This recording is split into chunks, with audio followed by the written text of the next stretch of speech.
20 fermer sütçülük tarmağında işleyip hem bir baş soğum sıyırı iseplenir.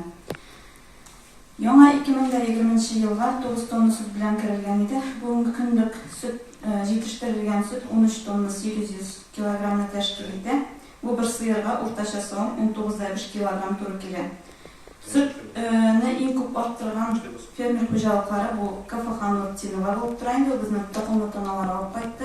KFH Amirov, KFH Yapparovalar bolup iseplenir. Hem indi süt arttırığa en birinci faktor bulup, toqumlu tonalar alıp qaytı bulup tursa, ikinci faktor bulup, jeyge sezon bizni karmleni bulup turaydı. Alga tabada o'sish bo'lurmi degan so'rovga javob berib, bular ham tuturliqni tuturmiz deb aytasi keladi. Bu endi en birinchi shiratda kishi faktoridan turgan masala en birinchi maqsad etib toqumlu tonalar alıp qaytını uyushtirmak kerak. İkincisi, bugünden tillik azığın əzirlərini uyuşturuq bit mühim. Hem indi tillikçilik degende göz aldına veterinariya hem qaplatu kelip basa.